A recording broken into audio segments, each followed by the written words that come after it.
여러분이 예수 그리스도를 믿는 그리스도인이죠.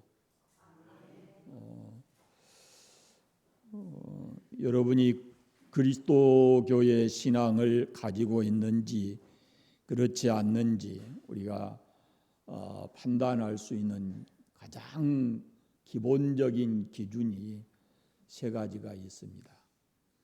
그것이 주기도문이고 사도신경이고 그리고 십계명입니다. 예수 그리스도를 믿는 성도라면은 반드시 주기도문과 사도신경과 십계명을 알아야 합니다. 근데 이 세 가지 중에 역사적으로 가장 먼저 또 오래된 것이 바로 십계명입니다. 하나님께서 십계명 주신 그 내용을 이제 말씀드리겠지만은 십계명을 주신 목적이 뭐냐면 하나님의 백성으로서는 이것이 그 기준되는 삶이다라는 겁니다. 다른 우리처럼 지금 신앙을 고백하고 이런 게 없어요. 그냥 이 지금 십계명에 명시되어 있는 이런 신앙을 가지고 살아야 된다. 삶을 강조하고 있는 겁니다. 하나님께서 이스라엘 백성에게 명하신 율법은 하라, 하지 말라 이것이 총 613개가 있습니다. 그런데 이 중에 하라라는 율법이 248개이고 하지 말라는 것이 365개입니다. 그래서 이것을 합해서 613개 그렇게 말합니다. 그런데 어떤 학자는 이것을 이렇게 이 숫자를 이렇게 설명하는 신학자가 있습니다. 사람의 몸을 구성하고 있는 뼈의 숫자가 248개랍니다. 그러나 십계명 그 율법 중에 하라는 계명이 248개라 그랬잖아요. 제가 뼈 세본 거 아닙니다. 뼈 제가 몇 개인지 몰라요. 그런데 적어도 신학자가 이렇게 말하기까지는 아마 의학 쪽에 있는 분들과 상당히 연구가 되었을 것으로 생각을 해요. 사람의 뼈가 248개인데 이 십계명 율법 중에 하라는 계명이 248개라요. 그러면은 그렇게 온 몸을 다해서 순종하라라는 그 뜻이 거기 속에가 담겨져 있고 하지 말라는 계명의 수가 365개인데 무슨 뜻일까요? 감이 안 와요? 1년이 며칠이요? 365일이에요. 그러니까 매일같이 1년 내내 하나님의 말씀을 기억하고 실천하면서 살아야 된다. 그런 의미가 있다고 합니다. 제 말이 아니고 어떤 신학자가 그렇게 얘기를 했습니다. 다시 말씀드리면 온 마음과 몸을 다들여서 1년 내내 하나님의 말씀에 순종해야 된다라고 하는 겁니다. 이게 613개가 하라, 하지 말라 이렇게 되어 있다고 그랬는데 예수님께서는 이 율법을 아주 간결하게 말씀하셨죠. 첫째는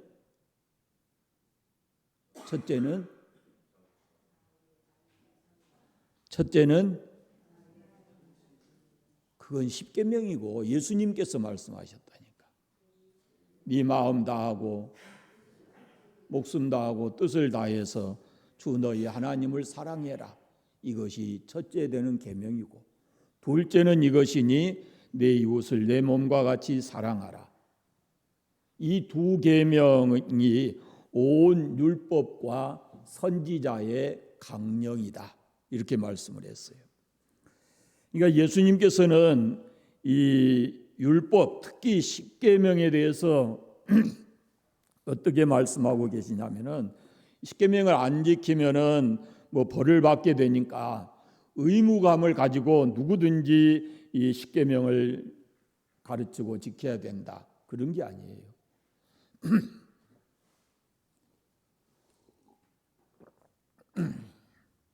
십계명의 기본 정신이 예수님의 말씀에는 사랑이라는 겁니다.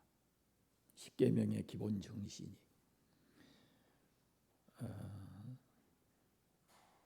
사랑하는 사람이 십계명을 온전히 이룬 것이다 라고 말씀합니다. 물론 그 대상이 예수님 말씀 보면은 하나님 사랑과 이웃 사랑이죠. 이 사랑 똑같은 사랑이 아닙니다. 이게 이제 조금은 다르겠죠. 로마서 13장에 보면은 이 구약의 613개의 율법과 십계명의 내용을 더 간단하게, 아주 간단하게 표현하는 말씀이 있어요. 사랑은 이웃에게 악을 행하지 아니하나니 그러므로 사랑은 율법의 완성이니라. 율법의 완성이 뭐냐면은 이웃에게 사랑을 하는 겁니다. 악을 행하지 않는 것이랍니다. 근데 오늘 우리 사회를 보면은 이웃에게 악을 행하는 형태가 너무 많죠. 그냥 십계명을 벗어나 있는 거예요. 십계명. 그 가운데는 때로 그리스도인들도 많이 있는 것을 봐요. 기본적으로 그리스도인이 틀을 가지고 살아야 될 그 율법을, 십계명을 벗어나서 살아가는 사람이 너무도 많다라는 겁니다.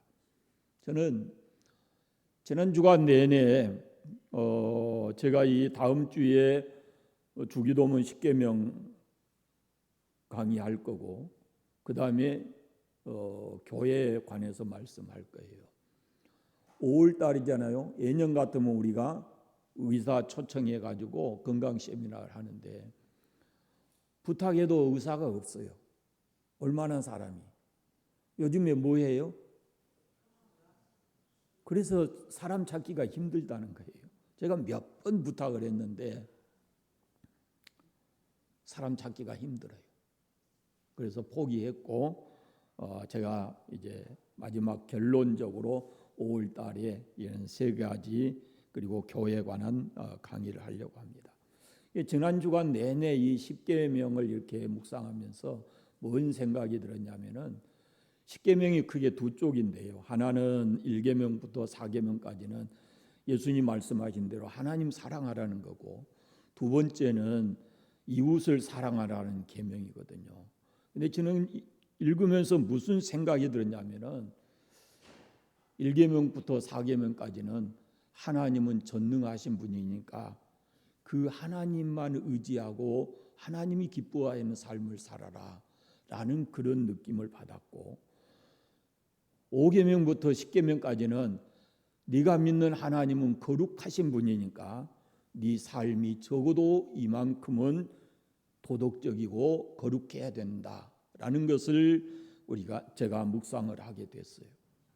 그러니까 가만히 생각해 보면 하나님은 거룩하신 분입니다. 그래서 한 분밖에 없어요. 거룩하신 분은. 나머지는 전부 다 피조물이고 그렇습니다. 그러니까 오직 전능하신 하나님, 창조주이시고 그 모든 것을 다스리고 섭리하시는 거룩하신 하나님 한 분만 우리가 섬기고 살아야 된다는 거죠. 하나님이 가장 기뻐하는 삶은 하나님의 이름을 욕되게 하지 않고 하나님이 기뻐하시는 예배의 삶을 살아가는 것. 그것이 전능하신 하나님을 믿는 그런 삶이다라는 거고, 5계명부터 보면은 부모 공경하고 살인하지 말고 하는 이런 모든 과정들이 보면은 오전에 잠깐 말씀드렸지만은 이웃과의 관계 속에서 일어날 수 있는 그런 도덕적 삶인데, 이것이 우리가 믿는 하나님이 거룩하신 하나님인데 우리의 삶이 그 거룩을 벗어나서 이런 모습으로 살아간다면은 하나님을 영화롭게 할 수가 없다라는 그런 말씀입니다. 십계명의 전체적인 서론을 살펴보면 십계명은 구약 성경에 두 곳에 기록이 되어 있습니다. 첫 번째는 이스라엘 백성이 출애굽한 지 3개월 만에 시내산 광야에 도착했을 때 그 시내산에 올라간 모세를 통해서 모세가 하나님께로부터 받아온 것인데 그것이 오늘 우리가 읽은 출애굽기 20장에 있는 말씀이고, 두 번째는 가나안 땅, 이제 광야 40년을 돌고 가나안 땅에 그 요단강을 건너가면 가나안 땅인데, 그런데 그 요단강을 건너서 가나안 땅에 들어갈 사람들이 누구냐면은 애굽에서 나온 사람들 중에는 여호수아와 갈렙 외에는 없어요. 나머지는 40년 동안 이 광야에 있으면서 출생했거나 이런 사람들이에요. 그러니까 초창기에 애굽에서 나와서 3개월 만에 이 십계명을 받았는데 그때는 모든 백성들이 그것을 똑똑하게 알고 있었을 거예요. 물론 그 다음에 부모가 자녀에게 또 이렇게 전해 주었겠지만은 이제 이스라엘 백성들이 요단강을 건너서 가나안 땅을 들어가려고 할 때 모세도 들어갈 수가 없어요. 그래서 마지막 가나안 땅을 앞에 두고 모세가 고별 설교를 하는데 그때 그렇게 말합니다. 너희가 가나안 땅에 들어가서도 계속해서 하나님의 복을 받고 살기 위해서는 시내산에서 받아왔던 그 십계명을 지켜야 된다라고 강조하는 말씀이 신명기 5장에가 있습니다. 근데 보시면 첫 번째 받은 십계명을 선포할 때 받았던 그 대상하고 지금 두 번째 가나안 땅 들어가기 직전에 받았던 그 십계명을 받았던 대상이 다릅니다. 전혀. 그래서 신명기에 다시 한번 십계명에 대해서 알려주고 있습니다. 십계명을 두 번 받은 것이냐? 그렇지 않습니다.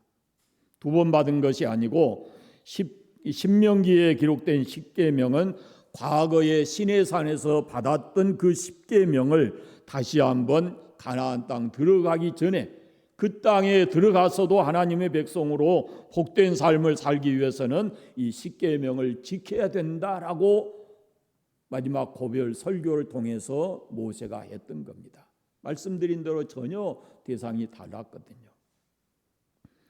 십계명을 최초에 하나님께서 어떻게 주었는가라는 것은 출애굽기나 신명기에 보면은 자세하게 기록이 되어 있습니다. 애굽에서 긴 노예 종살이를 했어요.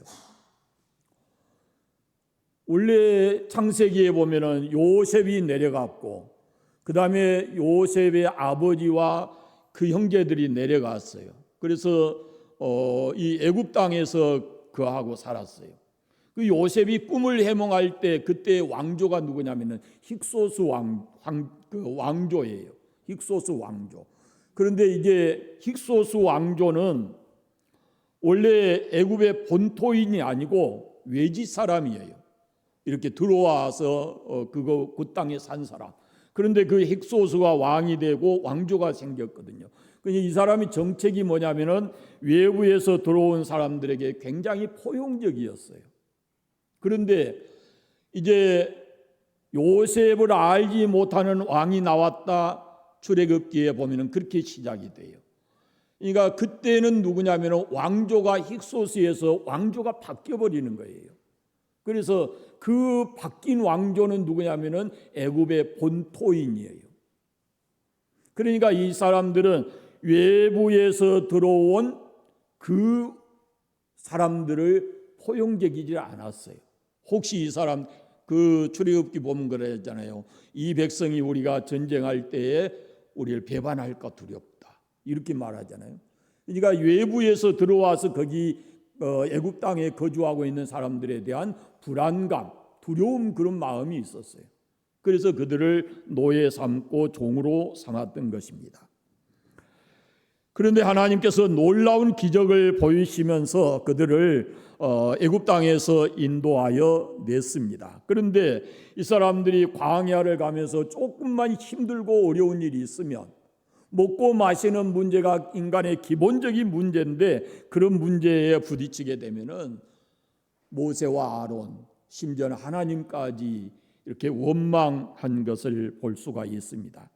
하나님께서는 분명하게 그들에게 약속하기를 가는 과정이 어떠하든지 너희들이 가서 거할 곳은 가나안 땅이다. 가나안 땅을 약속했어요. 그 가는 과정에는 모든 문제를 여기 가도록 모든 문제는 하나님이 책임지실 거예요.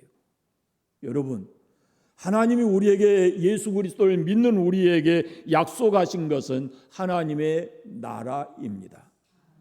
그 나라에 갈 때까지 우리 개개인의 삶은 다 편차가 있을 수 있지만 그러나 하나님은 우리를 하나님의 계획 속에서 섭리하시고 인도해 가신다라는 것을 잊지 않기를 바랍니다. 애굽에서 나와서 3개월이 됐을 때 시내산 아래에 도착을 했습니다. 그 시내산에서 하나님께서 모세를 불러 올리신 후에 그 다음에 십계명을 그들에게 줍니다. 그 십계명을 주기 전에 하나님께서 모세에게 이렇게 말씀합니다. 우리 지금 출애굽기 19장 말씀을 보시면 그런 내용이 쭉 나와 있습니다. 19장 3절부터 한번 읽어보겠습니다. 3절부터 6절 말씀까지 같이 한번 읽겠습니다. 모세가 하나님 앞에 올라가니 여호와께서 산에서 그를 불러 말씀하시되 너는 이같이 야곱의 집에 말하고 이스라엘 자손에게 말하라. 내가 애굽 사람에게 어떻게 행하였음과 내가 어떻게 독수리 날개로 너희를 업어내 내게로 인도하였음을 너희가 보았느니라. 세계가 다 내게 속하였나니 너희가 내 말을 잘 듣고 내 언약을 지키면 너희는 모든 민족 중에서 내 소유가 되겠고 너희가 내게 대하여 제사장 나라가 되며 거룩한 백성이 되리라. 너는 이 말을 이스라엘 자손에게 전할지니라. 아멘. 그래서 이스라엘 백성에게 모세가 이 말씀을 전했어요. 그랬더니 이스라엘 백성들이 그럽니다. 8절 말씀에 보시면 여호와의 명하신 대로 우리가 다 행하겠습니다. 그래요. 그래서 하나님이 말씀하시고 백성들이 그 하나님 말씀에 답을 했어요. 그런 다음에 하나님께서 모세를 그 과정 속에 또 하나 백성들이 자기의 성결을 위해서 옷을 빨고 이런 과정이 있었습니다. 그러고 나서 모세를 하나님께서 산 위에 불러 올려가지고 거기에서 십계명 두 돌판을 모세의 손에 들려 주었습니다. 십계명은 우리가 익히 잘하는 대로 두 돌판입니다. 한쪽에는 1계명과 4계명, 이것은 하나님과 인간과의 관계. 두 번째는 인간과 인간과의 관계에 대해서 말씀을 합니다. 우리 장로교 개혁자이신 칼빈이 그렇게 얘기합니다. 첫째 부분은 하나님께, 인간이 하나님께 경배하는 종교적인 계명이고, 둘째 계명은 인간 관계에 있어서 도덕적인 경건한 삶의 모범을 보여주는 그런 것이다라고 얘기했습니다. 우리가 주일 예배 때마다 매주마다 한 계명씩 이렇게 읽어가고 있는데 몇 년 했으니까 지금쯤은 다 기억하시죠? 다 아시죠? 왜 대답이 신찮으실까? 제가 목사님들 모이면요 이 얘기를 꼭 해요. 교인들에게 십계명 한번 물어봐라. 잘 몰라요. 내가 하나님의 백성인데 어떻게 기본적으로 어떤 삶을 살아야 되는지 잘 모르거든요. 교인들 언제 해봤어요? 십계명? 세례 받을 때 속기로 그냥 막 외워가지고 그때 그냥 답하면 끝나는 거예요. 그 뒤로는 잘 펼쳐보다 안 해요. 그러니까 매주일마다 하나씩 하거든요. 이게 그 목사님들 마음에도 와 닿았어요. 그래서 그렇게 해보겠다라는 생각들을 많이 가지고 있어요. 제가요, 우리 송 목사님이 이 주일날 오후에 여기서 설교할 때 저기 앉아서 듣잖아요. 굉장히 잠이 오더라고. 잠이 와. 그래서 주일날 오후 설교를 가능하면 짧게 하려고 생각을 해요. 그러니까 눈 똑바로 좀 뜨고 금방 끝납니다.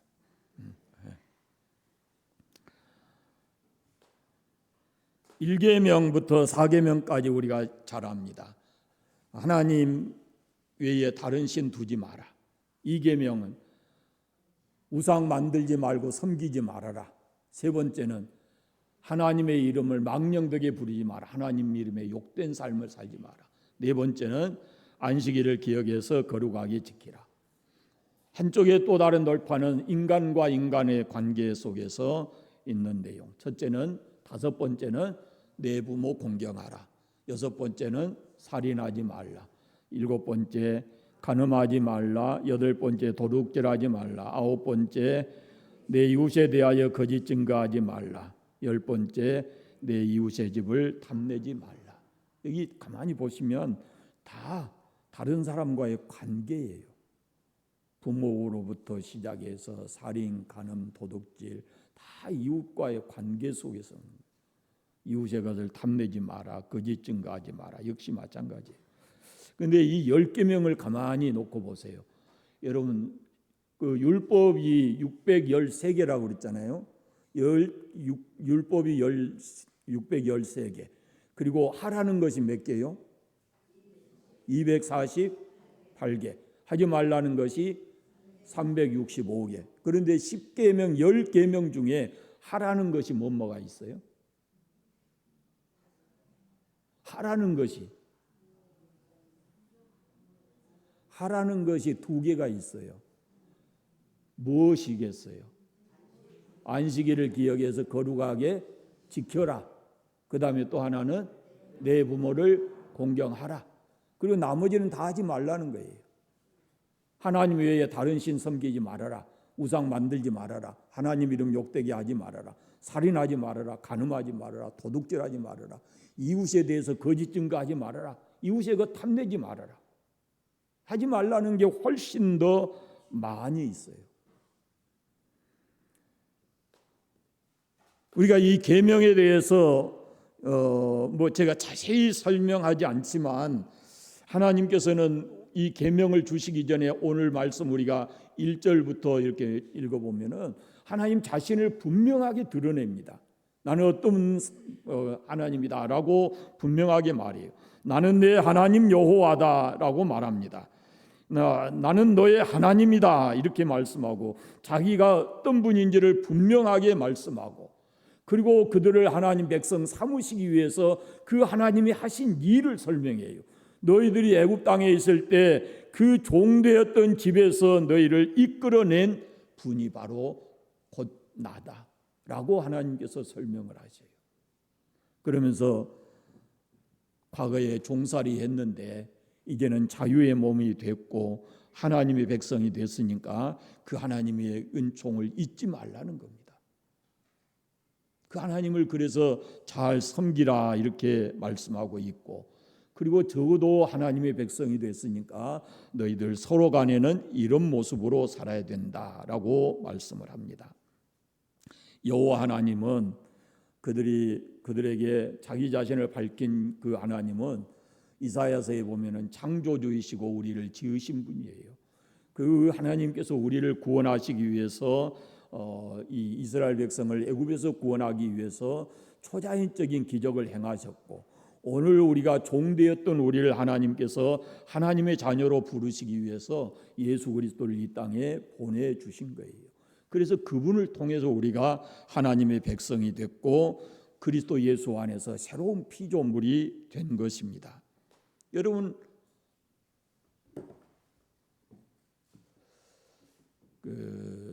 하늘에 보면은 반짝반짝하는 별이 밤에 보면 참 많죠. 우리나라는 그렇게 많이 볼 수 없잖아요. 그런데 몽골에 가면은 그 하늘의 별을 쳐다보면 환상적이라고 그러더라고요. 그런데 생각해 보세요. 아무리 하늘의 별이 아름답고 별이 빛나고 해도 아침에 해가 뜨면 어째요? 아무것도 안 보여요. 그거 없기는 안 할 거잖아요. 그런데 안 보이는 거예요. 그 빛이 태양빛 앞에서는 아무런 의미가 없어요. 여러분 기억하세요. 우리가 하나님 예수 그리스도를 통해서 하나님을 알기 전까지는 세상의 여러 종교가 이것이 진짠가 저것이 진짠가 할 수 있어요. 그러나 적어도 우리가 이 세상의 빛으로 오시고 창조주이시고 우리 생명의 주인이신 하나님을 만났다면 이 세상에 있는 모든 것들은 의미가 없다라는 것을 알아야 돼요. 그건 다 하나님의 피조물이었을 뿐이에요. 우리가 하나님을 만나기 전에는 그것이 진짜 신인 줄 알고 섬겼지만은 그게 아니라는 겁니다. 이제는 이 온 우주를 창조하시고 전능하신 하나님, 빛 되시는 그 하나님께서 이 땅에 오셔서 우리 마음을 비추시고 우리의 주인 되셨으니까 하나님 그분만을 우리가 우리 하나님으로 믿고 섬겨가야 된다라는 말씀입니다. 여러분, 신앙생활하면서 항상 잊지 마십시오. 이스라엘 백성을 애굽 땅에서 인도해서 하나님의 백성 삼으신 하나님께서 죄악 가운데서 영원히 멸망받을 우리를 하나님께서 예수 그리스도의 피를 값주고 우리를 구원해서 우리 하나님 자녀 삼으시고 우리를 주의 나라에 갈 때까지 우리와 함께 계시고 우리를 인도해 주실 그 하나님의 은혜를 잊지 않게 되기를 바랍니다. 예수 그리스도 종으로 오셨으나 그분은 영광스러운 영원하신 분입니다. 우리가 그분 마음에 모시고 그리고 서로 사랑하면서 그런 아름다운 신앙의 모습을 가지고 율법을 완성해 가는, 율법을 부족하지만은 율법을 하나하나 완성해 가는 그런 아름다운 신앙의 모습을 갖게 되기를 바랍니다. 기도하겠습니다. 하나님 아버지 감사합니다. 거룩한 주일에 우리를 이전에 있게 하시고 또 이 오후 시간에 이스라엘 백성에게 주셨던 하나님 십계명을 말씀을 통해서 다시 한번 우리가 생각했습니다. 우리를 하나님의 자녀로 구원에 불러주신 하나님 아버지, 우리가 이 땅에 살면서 하나님의 뜻을 온전히 깨닫고 하나님 한 분만 믿고 의지하고 살아갈 수 있는 저희들 되게 하시고 또 사람과의 관계 속에서 우리가 하나님 믿는 사람으로서 조금도 부족함이 없는 모습으로 살아갈 수 있도록 하나님 도와주시옵소서. 우리가 부족하고 연약합니다. 성령 하나님께서 우리에게 힘주시고 함께 해주셔서 우리를 하여금 능히 하나님의 자녀답게 세상을 살아갈 수 있도록 은혜 베풀어 주옵소서. 지금도 우리의 삶을 인도하시고 함께 해주신 분이 하나님이신 줄 믿습니다. 때로는 성도들 가운데 깊은 계곡과 같은 곳에 또 칠흑같이 어두운 그런 곳에 있는 그런 모습의 삶이 있습니다. 하나님 도우셔서 그들로 하여금 낙심하지 않게 하시고 다시 주님의 십자가를 붙들고 주님의 손 놓지 않게 하시고 믿음으로 승리하는 삶을 살아갈 수 있도록 하나님 섭리하시고 인도하여 주시옵소서. 건강하지 못한 사람들 건강 주셔서 이 세상을 잘 살게 하시고 사는 동안 행복하고 건강하게 살아갈 수 있도록 축복하여 주옵소서. 한 주간도 주님과 동행하게 해주시기를 간절히 원하옵고 예수님 이름으로 기도드립니다. 아멘.